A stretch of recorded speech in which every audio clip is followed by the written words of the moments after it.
عید کی نماز میں جو ایکسٹرا تکبیرات کہی جاتی ہیں کتنی بار کہی جاتی ہیں، اس سلسلے میں علماء کے درمیان اختلاف ہے، اوپینینز ہیں، اور ہر ایک کے پاس اپنے اپنے دلائل موجود ہیں۔ بعض علماء کے نزدیک 6 ایکسٹرا تکبیر ہیں، بعض کے نزدیک 11 ایکسٹرا تکبیرات ہیں، اور بعض کے نزدیک 12، اور مختلف روایتیں ہیں۔ بہرحال تو یہ بتانے کا مقصد یہ ہے کہ ایسے موقع پر عام طور پر ہوتا یہ ہے کہ بعض لوگ اپنی دلیل دکھا کر، ایک آدھ حدیث دکھا کر دوسرے لوگوں کو غلط ثابت کرنا چاہتے ہیں، اور یہ ثابت کرتے ہیں کہ فلاں شخص یا فلاں طبقہ حدیث کے خلاف عمل کر رہا ہے، سنت کے خلاف عمل کر رہا ہے۔ تو یاد رکھیے یہ طریقہ صحیح ہے۔ میں کسی مخصوص طبقے، کسی مخصوص مسلک کو ٹارگٹ نہیں کر رہا، بلکہ عمومی بات کر رہا ہوں۔ یہ ایسا کہنے والا شخص کسی بھی مسلک، کسی بھی اسکول آف تھاٹ سے تعلق رکھتا ہے۔ بہرحال اس بات کو یاد رکھیں کہ ہر ایک اسکول آف تھاٹ کے پاس اپنے دلائل موجود ہیں، اور قرآن و حدیث سے دلائل موجود ہیں، صحابہ کے عمل سے دلائل موجود ہیں، اور اوتھینٹک روایت اور حدیثیں اور دلائل موجود۔ تو اگر آپ ایک طرف دیکھیں تو حضرت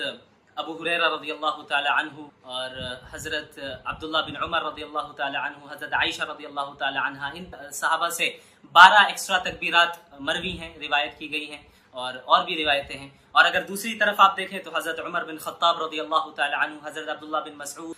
حضرت ابو مسعود الانصاری، ابو موسیٰ الاشعری، حضرت حذیفہ بن الیمان رضی اللہ تعالی عنہ اجمعین، یہ ان صحابہ سے 6 ایکسٹرا تکبیرات مروی ہیں۔ تو معلوم ہوا کہ یہ کوئی ایسا مسئلہ نہیں ہے جس کو حق اور باطل کا معیار بنا لیا ہے۔ تو اس مسئلے کو لے کر یا اس جیسے دوسرے فروعی مسائل کو لے کر امت میں انتشار نہیں پیدا کرنا۔ تو بہرحال اب عوام کیا کریں؟ جو اختلاف ہے علماء کے درمیان دلائل کی بنیاد پر، تو عوام کو کیا کرنا چاہیے؟ تو یاد رکھیں کہ عوام کو یہ کرنا چاہیے کہ جو شخص جس مسلک سے تعلق رکھتا ہو، جس اسکول آف تھاٹ سے تعلق رکھتا ہو، وہ اس کے مطابق عمل کرے، اور اپنے مسلک پر عمل کرتے ہوئے دوسروں کے لیے گنجائش چھوڑے۔ ایسا نہ ہو کہ جو ہم کر رہے ہیں وہی صحیح ہے، باقی سب غلط ہے، باقی سب سنت کے خلاف، حدیث کے خلاف عمل کر رہے ہیں۔ ایسا نہیں کہنا چاہیے۔ اب چونکہ ہمارے ملک میں مسلمانوں کی اکثریت فقہ حنفی کو فالو کرتی ہے، حنفی اسکول آف تھاٹ کو، تو سب سے پہلے میں حنفی اسکول آف تھاٹ کے مطابق عید کی نماز کس طرح پڑھی جاتی ہے اس کو میں تھوڑے ڈیٹیل سے بتاؤں۔ تو یاد رکھیے کہ حنفی اسکول آف تھاٹ کے مطابق عید کی نماز میں 6 ایکسٹرا تکبیرات ہیں، یعنی عید کی نماز 2 رکعت پڑھی جائے گی جس طریقے سے نمازیں پڑھی جاتی ہیں، بس فرق یہ ہوگا کہ اس عید کی نماز میں 6 بار ایکسٹرا تکبیر کہی جائیں گی، اور اس کی صورت کیا ہوگی یہ آپ سمجھ لیں اچھی طرح۔ سب سے پہلے نماز جب شروع کی جائے گی تو تکبیر تحریمہ سے شروع کی جاتی ہے، یعنی جو سب سے پہلے اللہ اکبر کہہ کر ہاتھ باندھا جاتا ہے اور نماز شروع کی جاتی ہے، عام نمازوں میں ہر دن جس طرح کیا جاتا ہے، تو اس تکبیر کو تکبیر تحریمہ کہتے ہیں۔ تو سب سے پہلے عید کی نماز شروع کرنے کے لیے ظاہر ہے کہ تکبیر تحریمہ کہنا ہے، اللہ اکبر کہہ کر ہاتھ باندھ لینا ہے۔ پھر اس کے بعد جس طرح عام نمازوں میں اللہ اکبر کہنے کے بعد قرات شروع کرنے سے پہلے ہم ثنا پڑھتے ہیں، اسی طریقے سے عید کی نماز میں بھی اللہ اکبر کہہ کر ہاتھ باندھنے کے بعد ہم ثنا پڑھیں گے، اور اب ثنا پڑھنے کے بعد قرات شروع نہیں کریں گے عید نماز میں، بلکہ جو پہلی رکعت ہوگی اس میں قرات شروع کرنے سے پہلے ہم 3 بار ایکسٹرا تکبیر کہیں گے۔ اس کی صورت یہ ہو کہ آپ نے ثنا پڑھ لی ہے، اب ثنا پڑھنے کے بعد پھر آپ سب سے پہلی ایکسٹرا تکبیر کہیں گے، وہ اس کی صورت یہ ہوگی کہ اللہ اکبر کہہ کر ہاتھ اٹھائیں گے اوپر تک، اور پھر ہاتھ نیچے چھوڑ دیں، ہاتھ باندھیں گے نہیں، ہاتھ نیچے چھوڑ دیں گے۔ یہ ہوئی آپ کی سب سے پہلی ایکسٹرا تکبیر۔ پھر اس کے بعد دوسری مرتبہ اللہ اکبر کہتے ہوئے ہاتھ اٹھائیں گے، اور پھر ہاتھ نیچے چھوڑ دیں گے، ہاتھ نہیں باندھیں گے۔ آپ کی 2 ایکسٹرا تکبیر مکمل ہوئی، اور پہلی رکعت میں اب تیسری آخری تکبیر، ایکسٹرا تکبیر کہتے ہوئے آپ اللہ اکبر کہتے ہوئے ہاتھ اٹھائیں گے، اور پھر اب ہاتھ باندھ لیں گے۔ اس کی وجہ یہ ہے کہ اب آپ کو قرات شروع، تو پہلی رکعت میں تکبیر تحریمہ اور ثنا پڑھنے کے بعد 3 ایکسٹرا تکبیر کہنا ہے، اور اس 3 تکبیر کہنے کے بعد اب قرات شروع کر دینا۔ تو اب آپ کو پہلے سورۃ الفاتحہ پڑھنا ہے، اس کے بعد آپ کوئی بھی سورت ملا لیں، سورۃ الاعلیٰ، سبح اسم ربک الاعلیٰ پہلی رکعت میں آئے تو بہتر ہے، سنت ہے، لیکن اگر نہ یاد ہو تو کوئی حرج نہیں، بلکہ آپ کوئی بھی سورت ملا لیں، وہ کافی ہے۔ تو قرات کرنے کے بعد پھر آپ رکوع میں جائیں گے، پھر رکوع سے اٹھیں گے، پھر 2 سجدے کریں گے۔ دونوں سجدوں سے فارغ ہونے کے بعد اب آپ دوسری رکعت کے لیے کھڑے ہوں گے۔ جب آپ دوسری رکعت کے لیے کھڑے ہو جائیں گے تو پھر آپ کو اب ڈائریکٹ قرات شروع کرنا ہے،